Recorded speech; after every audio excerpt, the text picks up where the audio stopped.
Pois bem, minha gente, a gente vai dar sequência ao que a gente tem ministrado aqui nessas últimas semanas. A gente vai dar continuidade nessa série que a gente vem ministrando aqui sobre a quaresma e a espiritualidade do deserto.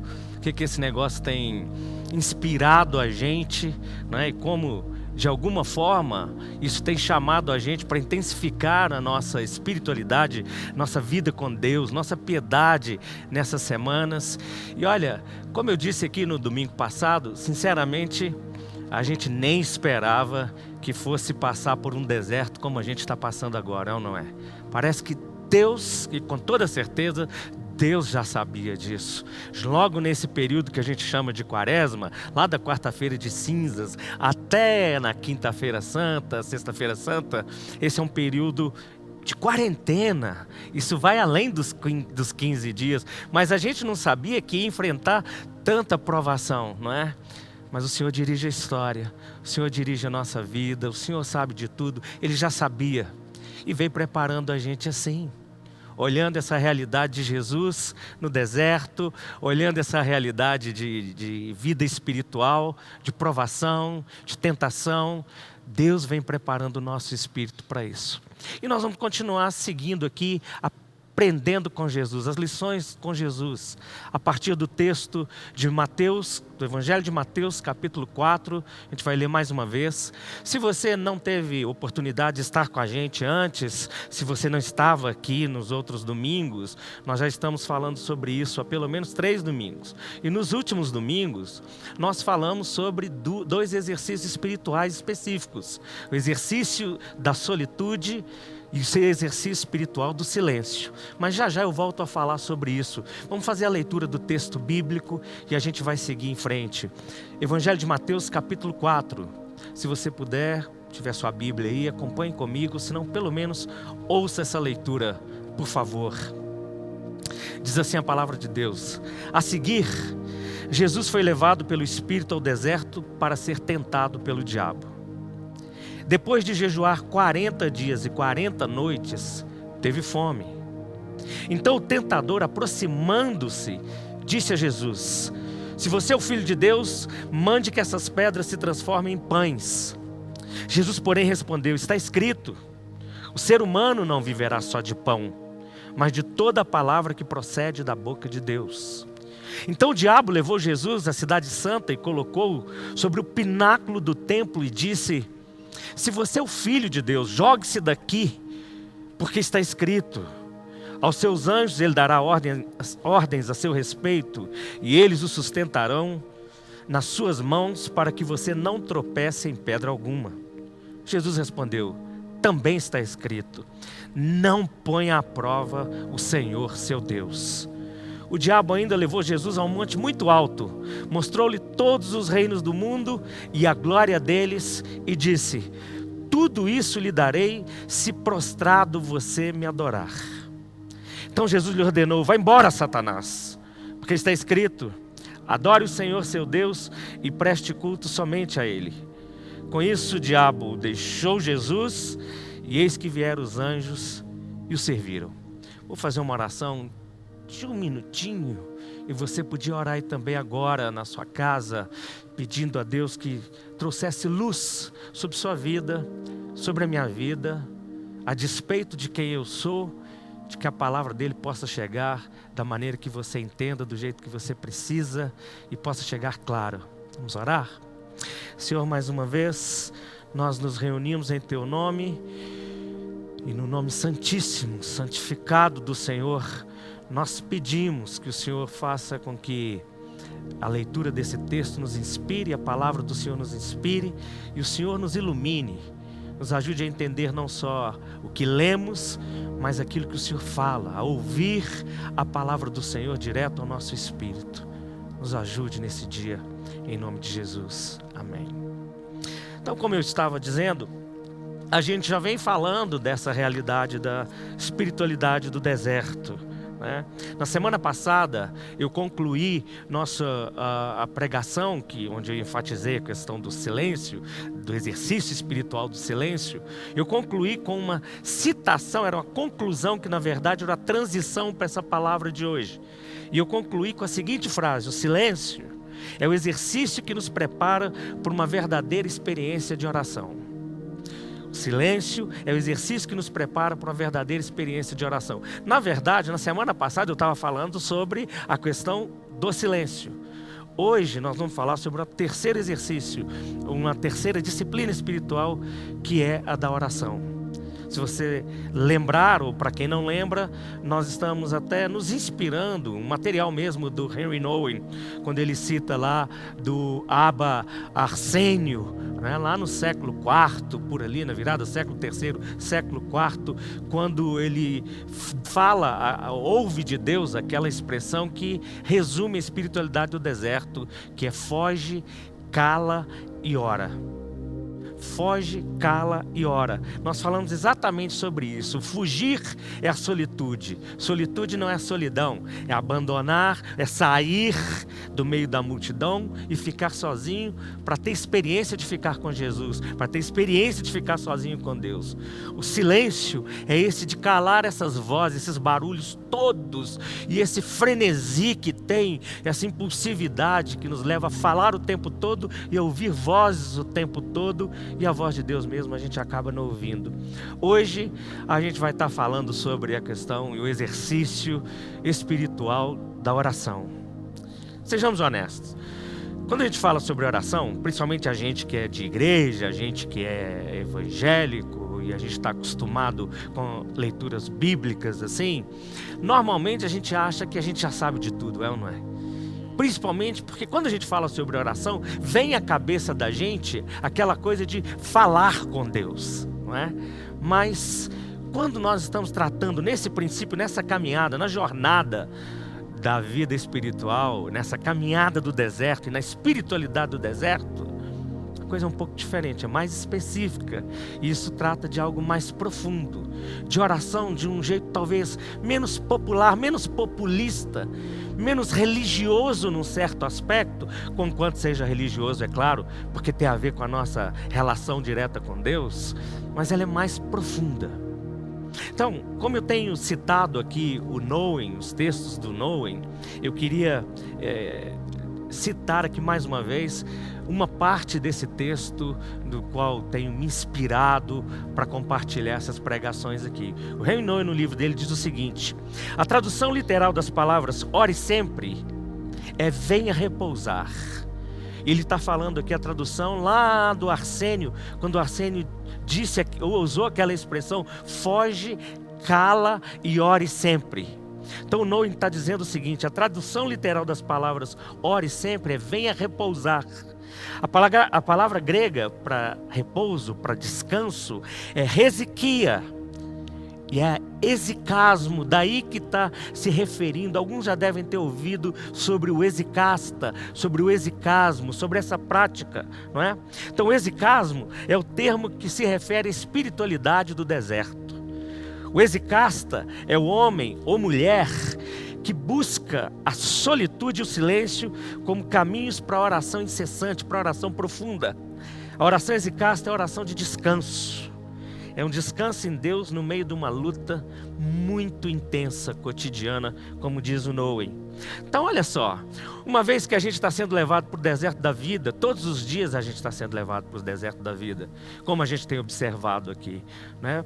Principalmente se a gente tem uma relação com Deus, uma experiência com Deus, assim como o Espírito de Deus levou Jesus para o deserto, nós estamos atravessando o deserto da vida, e nesses dias, e eu quero falar de uma maneira mais específica, até nesses dias que a gente está enfrentando dificuldade, talvez esse período até de quarentena, ele pode ser o nosso deserto, nós estamos sendo empurrados já para uma solitude, né? E talvez aí dentro de casa ou em algum outro lugar a gente consiga esse tempo para ficar sozinho, experimentar o silêncio e partir para essa realidade da oração. Mas o que de fato o exercício da oração, o exercício espiritual da oração significa para nós hoje? Então eu quero compartilhar algumas coisas rapidamente com vocês. A primeira é que a oração nesse exercício da espiritualidade do deserto é a oração do coração. E aqui vale de imediato fazer uma observação. Nós não entendemos coração hoje como ele era entendido antigamente. Na tradução judaico-cristã, coração era sempre o centro da vida física, da vida material, da vida emocional, da vida espiritual e até da vida moral. Isso vem desde os tempos dos egípcios, mas sobretudo na tradição da linguagem judaico-cristã. Por que é importante para a gente entender isso? Porque a gente olha para a palavra de Deus e quando a gente está falando de oração do coração, então a gente está falando de algo intenso, que visita a gente lá dentro da alma para valer, no centro da nossa existência. E é disso que a gente está falando, não de uma oração apenas discursiva, de uma oração apenas intelectual. A gente está falando de um momento profundo, onde a gente tem toda a nossa realidade interior exposta, mexida com Deus, os nossos suspiros, os nossos anseios, a nossa angústia, os nossos dilemas, tudo isso vem à tona quando nós mexemos com a oração profunda, a oração de verdade, chamada oração do coração. Nesse tempo de deserto que atravessamos, nessas provações do deserto que a gente está atravessando tanto, como nós falamos nessas últimas semanas, o tempo todo estamos sendo tentados a correr, a falar o tempo todo. Todo mundo fala com a gente, a tecnologia o tempo todo conversa com a gente. Nós somos empurrados a várias atividades, é ou não é? O tempo todo, não tem como. Algumas vezes a gente está em casa e o único silêncio que é feito em casa é porque a gente está em casa, mas está cada um com o seu celular. E quando a gente vai ver, na verdade as pessoas estão conversando com os outros pelo celular, né? Não tem silêncio nenhum. Então nesse momento que a gente está sendo chamado é exercitar algo profundo, é abrir mão de tudo isso, dessa impulsividade do falar, do relacionar, do ter que fazer, de correr atrás, de ter a agenda cheia, de ter a mente toda cheia de palavras, de preocupações, de ansiedade, de medo, desse punhado de coisa que nos arrebenta. A gente está sendo chamado a vir para a presença de Deus e orar a partir do coração. Jesus mesmo ensinou para a gente a importância e o lugar do coração. Não é à toa que Jesus usou termos, como ele disse, olha, onde está o teu tesouro, aí está o teu coração. Aí a gente vê a profundidade dessa realidade do coração na vida espiritual. Lá no Evangelho de Marcos, no capítulo 5, a partir do versículo 23, inclusive, Jesus mostra algo mais intenso ainda. Ele diz assim, olha, do interior do coração dos homens que saem os maus pensamentos, os adultérios, as fornicações, os homicídios, os furtos, a avareza, as maldades, o engano, a dissolução, a inveja, a blasfêmia, a soberba, a loucura. Todos esses males, diz Jesus, procedem de dentro e contaminam o homem. Na verdade, não é Marcos capítulo 5, é Marcos capítulo 7. Marcos capítulo 7, a partir do versículo 23. Então Jesus mostra a realidade do coração na nossa vida humana. E o tempo todo, como a gente está sendo aí bombardeado e como isso tem afetado o nosso coração. Quando afeta o nosso coração, afeta os nossos relacionamentos. Os nossos relacionamentos com as pessoas, os nossos relacionamentos com o mundo, com a vida, com o trabalho. E, sobretudo, os nossos relacionamentos com Deus. Até para orar a gente tem pressa. Até para orar. E às vezes a gente tem pressa, fala muito, fala correndo. Não são poucas vezes que eu e vários de nós temos essa experiência de pedir alguém para orar e vem aquela oração que é corrida, né? Ou lembramos de orar por alguém na rua ou em casa, em algum lugar, e sai aquela oração corrida porque nós não temos praticado. E algumas vezes, pode ser que isso não aconteça com você, que está me ouvindo agora, que está me vendo agora, mas acontece comigo e acontece com outras pessoas também. Tem um monge grego lá do século VII, chamado João de Cárpato, que ele disse o seguinte: é preciso grande esforço e luta na oração para alcançar aquele estado da mente que é livre de perturbação. É um céu dentro do coração, literalmente intracardíaco. Olha, ele disse isso lá no século VII. Olha que coisa interessante. É um céu dentro do coração, literalmente intracardíaco. O lugar onde, como o apóstolo Paulo assegura, Cristo está em vós. E aqui ele está fazendo uma referência ao que Paulo diz lá em 2 Coríntios, capítulo 13, versículo 5. Mas essa luta para chegar no lugar mais profundo, para trazer a mente, para concentrar, para focar. Aliás, atenção é uma das coisas com as quais a gente luta hoje, é ou não é? Foco, atenção, concentração. Porque nós temos tantas coisas para distrair. Talvez você esteja em casa agora, até me assistindo, com tantas possibilidades de distrações aí, com o seu próprio celular, ou com pessoas que chamam, ou conversam outras coisas. É assim, o tempo todo. Nós somos distraídos, a cultura tem nos distraído, não é? A gente é capaz de assistir um jogo de futebol e conversar no celular ao mesmo tempo. A gente é capaz de fazer várias coisas ao mesmo tempo, com essa distração toda, e na nossa oração, muitas vezes, nós não conseguimos concentrar. E como nós não conseguimos concentrar, vamos ser muito honestos, gente, e vamos ser verdadeiros, não é? Quando nós não conseguimos concentrar em Deus, na oração, naquilo que a gente está fazendo, não só a gente ora e fala com pressa, como a gente faz uma oração superficial. Ela é só um rito. Não sai sinceridade, não sai profundidade, não tem sentimento. Por isso que às vezes faltam lágrimas, por isso que às vezes falta fogo na nossa oração, não tem paixão na nossa oração. E por isso que a gente sai da oração tantas vezes. Isso é quando oramos, que também é algo que está em baixa hoje. Quando oramos sozinhos, nós voltamos tantas vezes do mesmo jeito que nós fomos. Isso é algo que parece ser totalmente incoerente. A oração do coração, se ela for precedida de solitude, de silêncio, como a gente falou nessas últimas semanas, ela produz algumas coisas dentro de nós e na nossa vida. Ela tem algumas características e eu quero compartilhar com vocês essas características aqui. A primeira delas é que essa oração do coração, ela nos desnuda totalmente diante de Deus. Ela nos desnuda. A honestidade mais profunda salta de dentro de nós. E a gente percebe que naquele momento a gente não está sendo apenas ouvidos por Deus, mas que nós estamos sendo vistos por Deus.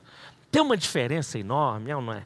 Quando você vai orar e você tem certeza que Deus está te ouvindo. Algumas vezes a gente ora e a gente não sabe se a nossa oração passa do teto, isso já virou até clichê, não é? A gente acha que Deus não está ouvindo, ou que talvez nem vai querer responder, mas quando entra nesse momento em que nós fugimos, abrimos mão de pessoas, de coisas, de afazeres, e nos concentramos em Deus, e nós estamos com Deus, e sozinhos com Deus, chega um momento em que a honestidade começa a sair de dentro de nós, salta para fora, falamos tudo o que queremos, falamos tudo o que sentimos, trazemos os sentimentos, colocamos isso diante de Deus, e de repente nós vamos sentindo, você talvez já deve ter tido essa experiência, vamos sentindo que tem uma presença especial do nosso lado. E a gente vai sentir o quê? Que não só a gente está sendo ouvido por Deus, mas que os olhos de Deus também estão sobre nós. Nós estamos sendo vistos por Deus. Então, nesse momento dessa oração, essa oração do coração, por isso que ela nos desnuda. Porque não tem performance, não tem como fingir, não tem outra plateia para nos assistir a não ser Deus e os céus. E as testemunhas espirituais, quando na verdade é isso que funciona na vida espiritual. Outra coisa que acontece aqui, e uma outra característica, é que a oração do coração é aquele exercício proposto por Jesus lá no Sermão do Monte. Você pode ler no Evangelho de Mateus, capítulo 6, a partir do versículo 5, do versículo 5 a 13. E você vai ver Jesus falando o que ali? Primeira coisa que ele fala para a gente fugir da hipocrisia. Fala, olha, deixe de ser hipócritas, né? Não façam como os hipócritas que gostam de orar em algum lugar para ser vistos, para ser contemplados, né? Antes disso, faça o seguinte, ele diz, entra no seu quarto e fechando a porta, ore o seu pai que está em secreto. Agora, olha que interessante, Jesus diz assim, e o seu pai que te vê em secreto, vai te recompensar publicamente. Isso é extraordinário. Não sei se você entendeu o princípio. Jesus começa dizendo o seguinte: não se preocupe em fazer orações públicas para você ser visto pelas pessoas. Para que as pessoas achem que você é o santarrão, que você acha que você é o mais santo que os outros, porque você ora muito, porque você fala muito, ou usa aquelas terminologias tão costumeiras do nosso meio, né? No meio religioso, católico, cristão, né? Evangélico. Jesus está dizendo o seguinte: não faça isso. Vá para o lugar secreto, entra nesse lugar, fecha a porta e fala com seu pai que te vê em secreto. E eu gostei muito, achei interessantíssimo essa expressão quando ele diz: o seu pai que te vê em secreto vai te recompensar publicamente. Ou seja, não preocupe com as outras coisas, não é? Isso é o que Jesus sempre fala para o nosso coração. Preocupe-se em primeiro lugar com Deus, e Deus cuidará daquilo que você precisa. Então fique em secreto com Deus. E Deus que te vê em secreto vai te promover publicamente. Você não vai precisar correr atrás das coisas. É Ele falando que vai correr atrás de tudo por nós. Sabe o que é isso? É a chamada para a oração na contracultura da hipocrisia. E honestamente, queridos, eu tenho dito isso muitas vezes aqui na nossa igreja, inclusive. Nós estamos sofrendo muito desse problema. Essa é também uma epidemia que nos rodeia aí, que é a questão da hipocrisia. Nós somos tão bons atores, nós somos performáticos, não é? A gente sabe como se proceder diante dos outros. Hoje a gente vive nesse mundo de aparência, esse mundo de imagens o tempo todo, não é? Quando nós somos chamados a exercitar a oração do coração, a ter esse tempo, essa comunhão, essa experiência de encontro pessoal, honesta, com Jesus, a gente está indo na contramão, a contracultura da hipocrisia. A gente está acreditando que a partir daquele momento secreto fluirão novas coisas de Deus. E lá fora nós saberemos então, não só como nos comportar, mas como relacionar com todas as coisas. E aí uma outra característica da oração do coração é que é dessa oração, é desse tipo de oração que flui uma confissão sincera. Porque aqui a gente vai confessar tudo, não é? Sem ter medo, nós vamos estar sozinhos com Deus, nós vamos falar com Ele honestamente o que nós fazemos, o que nós pensamos, o que ninguém vê, o que ninguém julga. E nós vamos falar para Ele quem nós somos, quão fraco, quão miseráveis, quão necessitados nós somos. Isso é confissão sincera. Porque hoje para fazer uma confissão, inclusive no nosso meio religioso, é uma coisa tão difícil.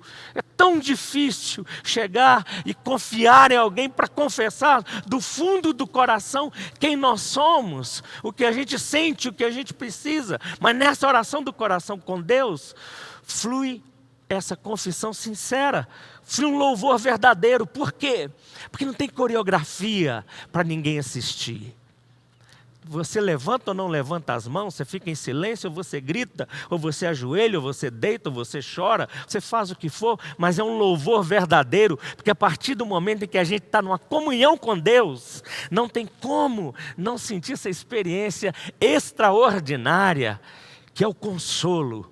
Os místicos cristãos, antigamente, chamavam essa visitação de Deus de consolo. Por isso que é uma referência ao Consolador. E muitos, séculos atrás, já oravam: vem Espírito Santo. Por causa disso, vem Consolador. Traz o seu consolo. É Deus vindo e abraçando. E a partir dessa experiência, não tem como não fluir um louvor verdadeiro. Aí não é louvor para o povo, não é louvor para gravar para as pessoas assistirem. É um louvor que nós estamos apresentando ele para o céu. E esse é o centro de tudo. Essa é a consequência de tudo. Além disso, aqui nessa oração do coração tem um quebrantamento verdadeiro, que é a gente quebrantar. Pode quebrantar chorando muito, chorando pouco, com lágrimas, sem lágrimas, mas tem um coração que ele se quebra diante de Deus. Porque é impossível chegar diante de Deus, saber que estamos sozinhos com Deus e a gente não quebrar o coração. Primeiro porque é o ser finito chegando diante do eterno, não é? Nesse momento. É uma realidade assim. É o pecador chegando diante do Todo Santo. É o imperfeito conversando com o Todo Perfeito. Esse negócio nos quebra. É aquela experiência de Pedro, quando Jesus estava dentro do barco, e Pedro vê a Jesus fazendo aquela coisa tão maravilhosa, naquela pesca, e Pedro vira para Jesus e diz: Senhor, por favor, afasta de mim, porque eu sou homem pecador. Então não tem como. Essa é a hora que o coração vem para fora, e a gente não só louva, mas a gente se quebra diante dele. É dessa oração que flui também intercessão genuína. Porque a partir desse momento que vem a oração do coração, que nós confessamos tudo, que nós colocamos tudo para fora diante de Deus, nós começamos a pensar nas outras pessoas. E aí a gente pensa com honestidade. E a intercessão é genuína em que aspecto? Nós vamos falar para Deus: eu estou orando por tal pessoa, não que eu goste, que eu não goste da outra pessoa. Mas o princípio de Deus é orar uns pelos outros. Orai pelos vossos governantes, orai pelas autoridades, orai pelos vossos inimigos, orai pelos que vos perseguem. Amai os vossos inimigos e orai pelos que vos perseguem. Quer dizer, nós vamos ter uma oração genuína, uma intercessão, que não está buscando o amém ou o aleluia de quem está do meu lado, está buscando a intervenção de Deus para o bem-estar de alguém que está aqui, alguém da família, alguém que de repente está precisando ser reconciliado, ou com quem a gente precisa reconciliar. É a hora que a gente está orando por alguém que está enfrentando uma terrível enfermidade, que vai além do coronavírus, que pode ser problema da dengue, pode ser um problema cardíaco, pode ser um câncer, pode ser alguém que está em outro lugar, em outro país, mas a gente vai orar de verdade, a gente vai interceder de verdade, e Deus vai ver que o nosso coração está ali assim, clamando de fato a intervenção dEle. Nós não estamos só fazendo parte de um momento litúrgico para ninguém mais ver. Dessa oração do coração flui sobretudo a autêntica escuta de Deus. A hora que a gente está sozinho e sai tudo do coração, chega um momento em que para. Eu contei para vocês, e vocês que estavam na igreja aqui, ouviram eu mesmo dando testemunho disso, de quantas vezes isso me aconteceu.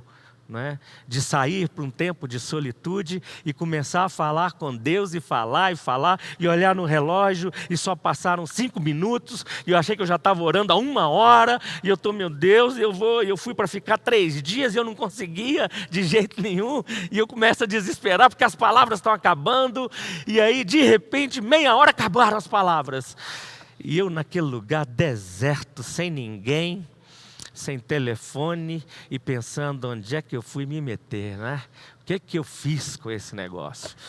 Mas aí, de repente, chega um momento em que acabaram as minhas palavras e começa a vir a palavra de Deus.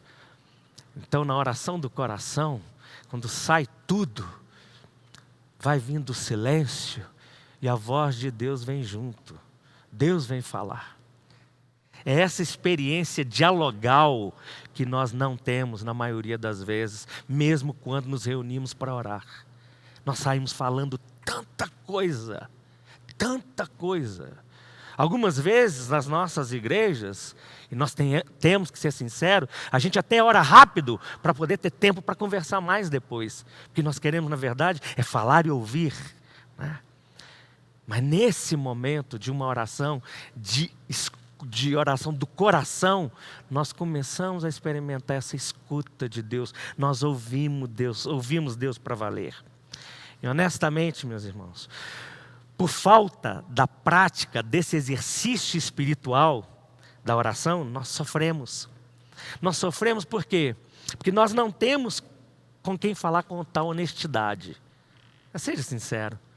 Nós vivemos numa sociedade hoje de tanta desconfiança, mesmo no meio religioso. Desconfia-se de quem fala, desconfia de quem está na igreja, desconfia do que o outro disse, desconfia dos membros da igreja, desconfia do que está na internet, desconfia de todo mundo. Então lá no fundo, nós não temos com quem conversar, e conversar com honestidade, e confessar com honestidade. É por isso que não são poucos, mesmo os cristãos evangélicos, que estão enchendo, e eu não sou contra, que fique claro, mas que estão enchendo consultórios para as psicoterapias. Por quê? Porque tem que pagar para que alguém possa ouvir uma confissão confidencial. né? Pela falta da prática da oração do coração, nós não temos com quem falar, e mais, nós não temos quem nos ouça com atenção, com carinho, com amor e com compaixão. Porque se nós praticarmos isso com Deus, é assim que nós veremos a coisa, não é? Sempre. Então a gente praticando essa oração assim, estando na presença de Deus, nós percebemos que Deus nos trata assim, que Deus nos acolhe e Ele fala. Nós escutaremos Deus e nós teremos condições de conversar com todo o nosso coração, de expressarmos assim. Porque a oração do coração, ela é uma oração também de transformação e ela é uma oração também de renovação. Muitos autores cristãos, inclusive C.S. Lewis dentre eles, eles repetem várias vezes a famosa frase do filósofo Søren Kierkegaard, que ele disse o seguinte: a função da oração não é influenciar Deus, mas especialmente mudar a natureza daquele que ora. A função da oração não é influenciar Deus, mas especialmente mudar a natureza daquele que ora. O C.S. Lewis e outros colocam isso de outra maneira, né? Eles dizem, orar não é mudar Deus, orar é mudar a mim mesmo. Então, é a oração do coração que nos transforma. Quando nós estamos assim diante de Deus, quando o nosso coração fica assim desnudado, quando o nosso coração está totalmente honesto, exposto diante de Deus e ouvimos Deus, nós somos transformados também. O Tim Keller, no livro dele sobre oração, ele diz o seguinte: a oração leva um autoconhecimento que é impossível de alcançar por meio de outra maneira ou de qualquer outra forma. Ao autoconhecimento, a oração do coração revela também quem nós somos. Isso nos leva a agir de outra maneira, a nos conhecermos a nós mesmos, mas só a partir da realidade da oração, dessa experiência autêntica com Deus, essa experiência de honestidade, de abertura, essa experiência de estarmos totalmente expostos e à mercê de Deus. Ela é uma oração que nos transforma, nos coloca como outras pessoas. Algumas vezes a gente na vida tem uma sensação que a gente está só sobrevivendo. A gente não tem a sensação de que nós estamos sendo transformados. Essa oração do coração que a gente pode praticar agora, ela não só nos transforma, como ela nos renova. Várias vezes, não é? A gente pode estar num culto, a gente pode estar numa roda de amigos conversando e a sensação no dia seguinte é que nós sobrevivemos. Ou quem sabe até no momento desse agora, a gente está orando pela nossa própria sobrevivência, né? Com toda essa questão de pandemia, a gente está pensando quem vai sobreviver, quem vive, quem não vive, quem morre, não é? Mas quando a gente vai para a presença de Deus e a gente tem essa experiência profunda de oração, nós saímos renovados, totalmente renovados. É impossível a gente estar na presença de Deus e sair da maneira que nós chegamos. Aliás, isso é incompatível com o caráter de Deus, a gente chegar na presença dEle, a gente gastar tempo na presença dEle, orar, falar, conversar, ouvir, e a gente se levantar e sair dali com rancor, cheio de ódio, desejo de vingança, amargura, murmuração. Essas coisas que, vez por outra, seguem nossa vida, no dia a dia. E nós oramos. Então, que tipo de oração que a gente está praticando? Que a gente consegue ainda sair tendo raiva das pessoas, falando mal das pessoas. Falam das mentiras que a gente fala, não é? Cheio de amargura, com sentimento de derrotismo o tempo todo, ou de pessimismo. Isso é incompatível com o caráter de Deus. Não tem como. A gente sai renovado, a gente sai transformado, porque depois que a gente passa esse tempo com Deus, esse é um encontro pessoal e ele é sobrenatural. Porque se a gente não muda, na verdade, esse tipo de oração que a gente faz e que não muda a gente, ele é só ir orar para mudar a roupa, ou mudar a maquiagem, ou talvez mudar de máscara. Mas a oração do coração não. Ela arranca a maquiagem. Ela arranca a máscara. Ela faz a gente ver quem a gente é e melhor do que isso, nos ajuda a ver quem Deus de fato é. Que coisa extraordinária. Jesus saía para orar, a palavra de Deus diz isso. Início do Evangelho de Marcos, capítulo 1, mostra isso. Jesus levantando de madrugada, indo para um lugar deserto, chegava ali e orava. Né? Isso mostra como a gente pode conhecer mais de Deus, e a partir do conhecimento de Deus, a gente pode conhecer mais da gente mesmo, e conhecendo-nos a nós mesmos, nós também podemos conhecer melhor os outros. E nos relacionarmos melhor uns com os outros, porque nós estamos renovados para a vida. O Richard Foster, autor do livro Celebração da Disciplina, no livro dele, ele diz o seguinte: na oração de verdade, nós começamos a orar segundo os pensamentos de Deus. Ele diz: aprendemos progressivamente a enxergar as coisas do ponto de vista dele. E é isso. Isso vai mudar tanta coisa para nós hoje, queridos. Tanta coisa para nós nesses dias, a olhar que Deus está mexendo na história, Deus está mexendo no mundo inteiro, Deus está mexendo na igreja, e Deus está mexendo na cultura, na sociedade, na igreja, e dentro desse mundo todo, desse cosmos, tem você, e Deus olha para você como indivíduo, como pessoa, que tem valor, como pessoa com suas peculiaridades, com gente que Deus quer cuidar. Deus está agindo e renovando. Então, é necessário que a gente experimente isso nesse tempo agora. Fuja, cale e ore sem cessar. Eu quero encerrar aqui esse tempo e essa pregação de hoje sobre o exercício da oração e sobre a oração do coração, lendo algo um pedaço de um artigo que o reverendo Ricardo Barbosa escreveu, chamado O Rivotril e a Oração. E ele observa o seguinte, ele diz: nós não podemos mudar a paisagem externa, a agitação, a competição, a violência, o consumo. A gente poderia colocar a pandemia, né, do coronavírus. Mas nós podemos mudar a paisagem interna, a confiança, a entrega, o descanso, a paz. Uma vez que a paisagem interna é transformada, podemos entrar no mundo agitado da paisagem externa e contribuir para a sua transformação. Nesse tempo que a gente está sendo parados, seja em casa ou seja em algum lugar, nesse deserto, nós já fomos levados para um lugar. Nós podemos calar, aquietar e agora orar. Porque já a gente volta para esse mundo que precisa ser mudado, que precisa ser transformado, que precisa ser pacificado. Pode ser o mundo da nossa própria casa, pode ser do trabalho, pode ser da igreja, pode ser dos nossos relacionamentos. E eu encerro, como eu comecei algumas semanas atrás, eu encerro com as palavras do Henry Nouwen. Ele diz: a crise de nossa vida de oração é que talvez nossas mentes estejam repletas de ideias sobre Deus, enquanto os nossos corações permanecem longe dele. Assim como Jesus, a gente pode sair desse deserto muito mais forte, com o poder de Deus, capacitados para enfrentar as adversidades da vida, as provações, as tentações e tudo aquilo que foi imprevisível, mas está nos aguardando aí pela frente. Que Deus te abençoe muito nesse tempo. Lembre disso, você que acompanhou com a gente essas palavras aqui, lembre disso. Fuja, separe seu tempo, seu lugar, cale, silencie, deixe sair tudo e ore incessantemente.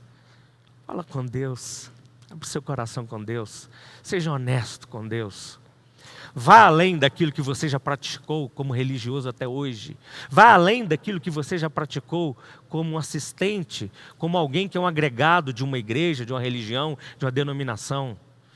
Como eu disse aqui na última semana, talvez você esteja aí agora, no seu momento, sentado, mas Deus vê você como indivíduo.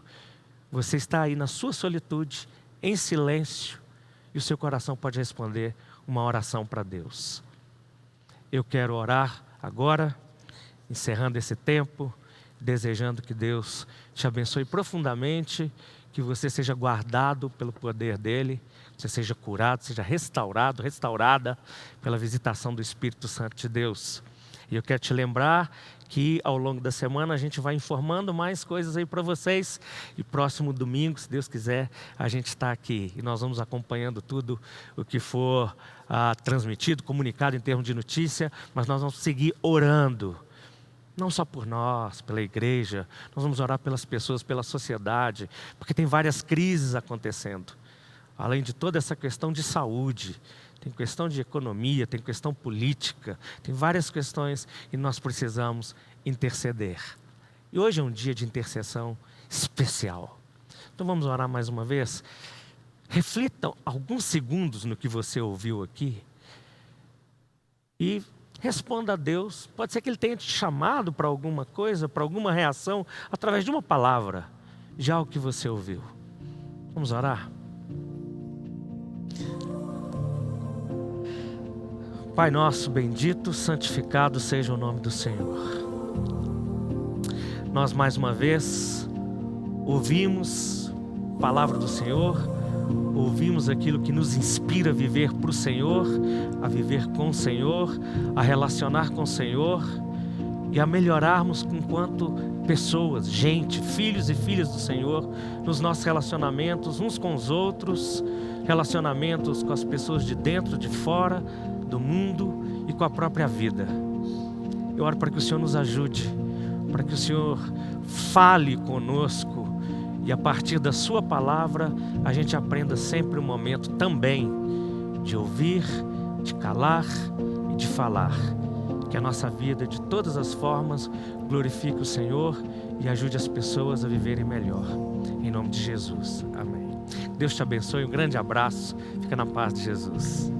Tchau.